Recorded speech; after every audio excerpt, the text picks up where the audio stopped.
Hey Stillwater, you know what time it is. Is it Pete's Corner time? It is Pete's Corner time, and with the holidays approaching, there has never been a better time to show love.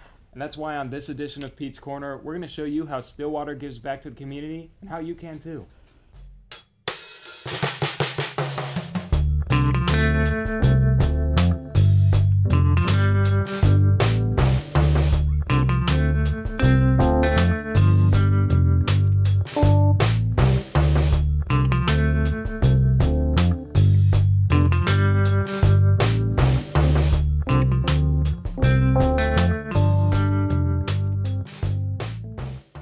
You know, I love volunteering, but sometimes I just don't have the time. Yo, Kara, I totally understand. Between school, work, and Pete's Corner, it's just really hard to fit volunteering into my schedule. Lucky for you, you don't always have to give your time to give back. Well, what do you mean by that? Giving your money can often be just as beneficial as giving your time. And Jeremy Sharon is here on scene to give us his 2 cents on the matter. Inside the Student Startup building at the end of this hall sits a small office for a company called Life Out of the Box. It was created by Quinn Vandenberg and Jonathan Button in 2013. Their desire to help others was focused by a move they made to another country. When we moved to Nicaragua, the average person lived off of $2 a day, and before that I didn't really understand what that meant. I saw poverty unlike anything I've ever seen in my whole life. Making a living and making the world better for others are 2 points that often seem at odds with each other. Either you work for your own good, or you work for the good of others. Doing both at the same time seems impossible, but this company is doing just that. The premise of Life Out of the Box is Quinn and I, we work with artisans in developing countries all around the world to create a variety of different handmade products. For every single product that we sell, we give a child who needs school supplies, or we distribute 7 school meals to a partnered nonprofit organization around the world. Life Out of the Box, or LootBee for short, is a social venture that works with local people to create handmade products, a portion of which is donated to charity. So this is how it works. I purchased this bracelet for my daughter's birthday that's coming up, and on the tag is a number, 734. So I go to their website and I look up 734, and here it is, a video of the project I am supporting. Jonathan and Quinn are many things. Grad students, entrepreneurs, philanthropists. They've even presented their ideas to a TEDx forum here on campus. But of all the things they're involved in, there's one thing they never do. They never get bored. Yeah, I mean, I don't remember the last time I was bored, that's for sure. But between school and Life Out of the Box and everything else, there's no time to be bored in like a world as cool as this. So, if you're thinking about going into business to help others, you've been warned. Your free time might disappear. That would be good. And then For Pete's Corner, I'm Jeremy Sharon. So whenever you buy something, you get a code that lets you look up the child whose education you're helping to fund? Yeah, and education is power, so it's a win-win situation. Nobody leaves empty-handed. You worried about something, Nate? You know, actually I am. Did you know that 600 million people on this planet don't have access to clean water? The water crisis is one of the biggest global risks at the moment. We are so privileged. It's amazing to realize that how many people are suffering out there. But luckily at Oklahoma State, there are a lot of opportunities to aid that suffering. And Zach Furman has a story on the Wells Project. Do you think you could drink nothing but water for 10 days? It may seem like a silly challenge or just another health fad. But consider this. 1 in 9 people across the world don't have access to clean water. That's 11% of the world's population. If we limit that to just rural Africa, the number jumps to 1 in 2. Think about that. 50% of the people on the second largest continent of the world don't have clean drinking water. The Wells Project started in 2007 when students at Texas A&M learned of the worldwide water crisis and decided to get involved. They started the 10-day challenge and raised over $1,300. From there, the Wells Project was born. The challenge is simple. For 10 days, drink only water. No soda, no tea, no coffee. Take all the money that you would have spent on all of those drinks and donate it. It's a time for students to give up all drinks except for water for 10 days, and all the money that they saved actually goes towards building these waters. And so our whole theme is kind of drink water to give water. The Wells Project was adopted in 2010 by Living Water International as its official student organization and helped grow the Wells Project to encompass more than 20 universities across the U.S., including Oklahoma State. We've been at Oklahoma State. The Wells Project has been around for about 5 or 6 years now. A good goal for us each semester is to raise about $15,000 to $20,000, which is about how much it costs to build one well in Rwanda. So that's kind of always our goal and our mindset. It just builds such a community here at OSU. And like the people that I work with, like I love them so much. It's been really cool to like just kind of build that community here. We would love people to join the Wells Project. We're always looking for people who are willing to put time in and just really be dedicated to our cause. The best way to do it is just to contact us either on our Facebook page, the Wells Project at Oklahoma State, or email us, wellsprojectosu@gmail.com. For Pete's Corner, I'm Zach Furman. Man, do you really think you could make it 10 days on only water? I don't know. I could try. Probably not. The 10-day project is doing a lot of things to help the world. In the last 2 years alone, they have brought more than 2,000 people water in Rwanda. That is insane. To be a part of the action, visit www.10days.cc. You know, volunteering is hard work, but it can also be rewarding. Nate is here with Ashley Brewer with the details on the Orange Cord program. Thanks, Kara. I'm here with Ashley Brewer. Ashley, why don't you tell me a little bit more about yourself? So my name is Ashley Brewer. I am a junior here at Oklahoma State University, majoring in elementary education, and I'm the president of the Service Learning Volunteer Center Ambassadors. It's a long title. Yes, that definitely is a long title. I actually was curious, are you able to tell me a little bit more about the Orange Cord program for graduating seniors? I am, definitely. Okay, so the center, which is the Service Learning Volunteer Center, offers this program called the Orange Cord. And it's for graduating seniors. They can apply the semester that they are graduating. And if they've completed 400 service hours, they have this nice orange cord to wear at graduation. So that's pretty cool. I mean, you can always have a little more orange. Yeah, on definitely. You, definitely, especially at graduation. Yeah. So how does that work? What does students need to do to get more involved with that? Okay, so a lot of students start their freshman year and they try to get involved in different organizations, whether that's volunteering here on OSU's campus or volunteering in the community, and they log their hours through Campus Link. So maybe they volunteered at the Humane Society and worked 2 hours, so they can log that on Campus Link. And as they go further into their college career, it all accumulates, and then when they graduate, if they have 400 or more, they get the cord. 400 hours seems like a lot to me. Is that, I mean, how doable do you think that is? Like, I think it's really manageable. I chose to get pretty highly involved my freshman and sophomore year, and I already actually have the cord technically. Wow. I have about 500 service hours right now. 500. And I'm continuing on, I guess, but it's very doable for just about, I would say, any student, Yeah. even non-traditional students. About how many hours would you say you're volunteering a week? It honestly depends. So different organizations will have different events. For instance, the Service Learning Volunteer Center Ambassadors has a group project, so certain weekends will have like longer service projects. This past weekend I volunteered for 3 hours at the Stillwater Community Center doing the Mummy and Sundance, so that was pretty great. It really honestly depends, but overall it's about 50 service hours a semester. Mm-hmm.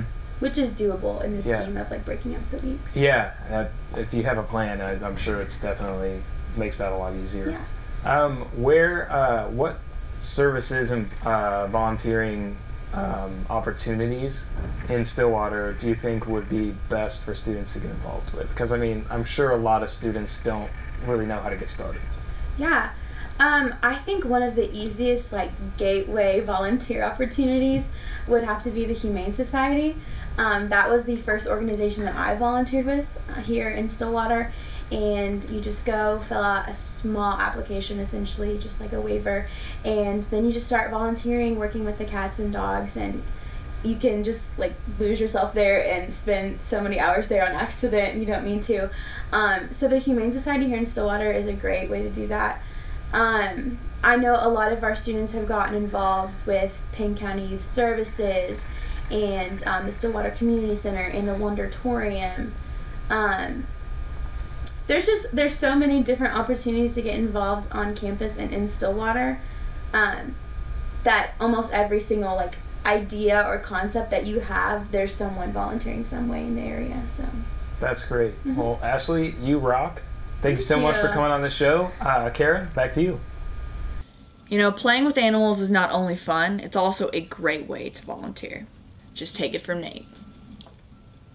Between fundraisers, charities, and other philanthropic foundations, there are infinite ways to give back to the Stillwater community. But what's the one thing all of these ideas have in common? They're all for people. Giving back doesn't just mean to humans. Everyone knows dogs need love too. Come on, buddy. The Stillwater Humane Society provides the opportunity to give back to their animals to anyone who wants to come out. Dogs and cats alike can be found out at the Humane Society. OSU freshmen Lauren Lee and Maverick Pitchford have found their time volunteering to be rather enjoyable. We love animals, we really want one, but can't have one. So we thought, hey, why not come volunteer where you can have one? And then once we started coming out here, we realized how much fun it was. The two have taken a liking to a dog named Klaus, who Pitchford says had a few tricks up his sleeve even the first time that they met. I got him to sit, and he just stuck his paw out and randomly shook. I mean, it's pretty cool. For junior Alex Cox, loving the animals is easy, but that can make things difficult as well. It's a two-edged sword because you want your favorite dogs to get a good home, but at the same time you don't want them to leave. You want to be able to play with them yourself. Humane Society Director Jackie Ross Guerrero says that volunteers are always welcome and serve many purposes to the shelter as a whole. You'll see volunteers cleaning kennels, you'll see them doing the dishes, you'll see them mowing the lawns. Some of the dogs don't know what a leash is, so we rely on our volunteers to get them used to people. If you want to volunteer, you don't even have to make an appointment. Just show up, sign in, and soon you'll be walking dogs and playing with kittens for as long as you like. Volunteer Maddie Friedman says that helping at the Humane Society is good for both the animals and the people involved. Not only are we giving these animals like a home for life, we're also giving that person a best friend. You know, people come in and it changes their whole lives. So when it comes to giving back, I mean really, how could you say no to these faces? For Pete's Corner, I'm Nate Belt. Getting to play with dogs and cats for free? That doesn't sound like volunteering at all. Sign me up. And in case you want to take volunteering one step further, here's what you need to do in case you want to adopt a pet. Explore the animals currently available at your local Humane Society. Once you find a pet you like, you just have to set up an appointment to see if you two are compatible. Then, you go through an interview process where the Humane Society makes sure the animal is going to be suitable. And once you're through with all this, just take your new furry friend home. And I love animals. Who doesn't? I don't know. Some people are just weird. Well, you heard a story on humans helping animals, and now we've got a story for you on animals helping humans. For more on that, we've got Jacqueline. Who doesn't love horses? The volunteers at Turning Point Ranch are the perfect example of what it means to give back. This program is designed to help children with special needs gain confidence and motor skills through the help of these gentle animals. It is an incredible program, not only for the students who come and ride, but also for the volunteers. I've learned so much in the couple months that I've been volunteering here. During a normal session, students start off with stretches and then begin different activities that incorporate the alphabet, counting, adding, and subtracting. They help with their motor skills, and also they begin to talk a little bit more. And if you have a student give you a high five at an end of a session, it's an incredible thing because they may have not done that a month ago. As you can see, there are only about 5 children per session. This allows the volunteers to gain a personal relationship with each child. Mike Weeder says both of his children have been coming here for 6 years. It's helped them in so many ways: confidence, coordination. They rein the horses, getting up and down on the horses and things. We've noticed a tremendous improvement every year. Luke and Emily are both autistic.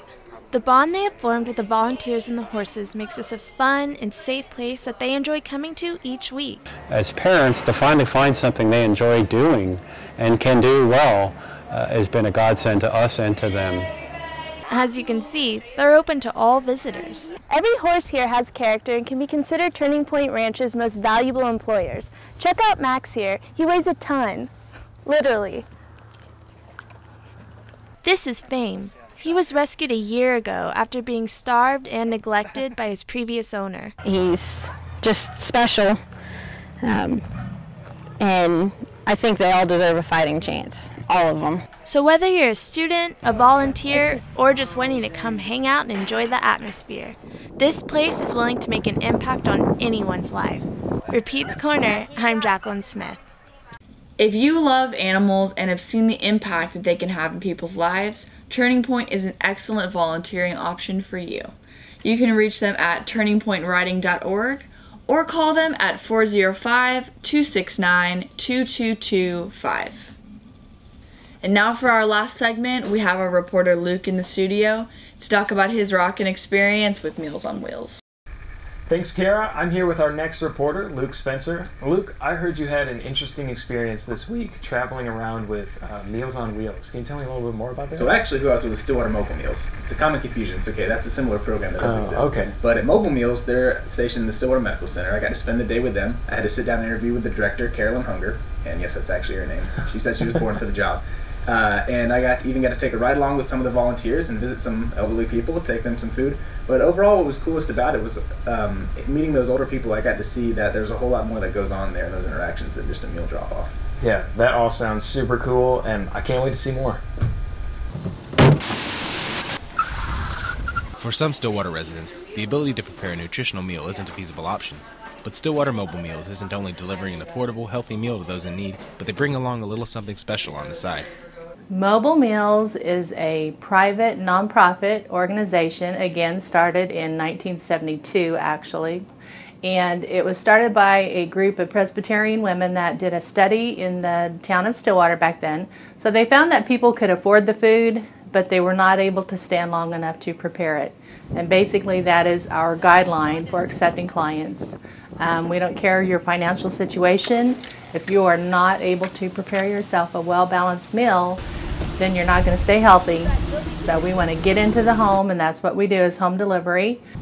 Every weekday at 11:30 a.m., a swarm of Stillwater volunteers load up at the Stillwater Medical Center with a cooler full of fresh food and a list of recipients, whose each meal is catered to their personal dietary requirements. For only $3.50 a meal, anyone who can't prepare themselves a nutritious meal can be a client in the program. But it's not all just about the arrival of food. There's also the impact of the people who deliver it. It's about time. Since I see them every Tuesday, it's just once a week, but I see them every week.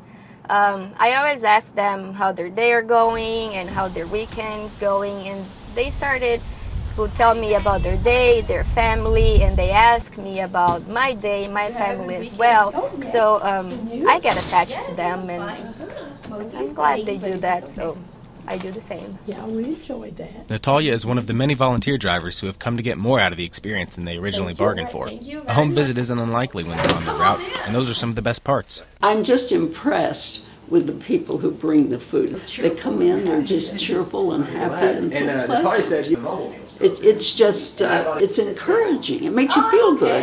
Every day they come just happy, and it's just, I look forward to meeting them more than the food.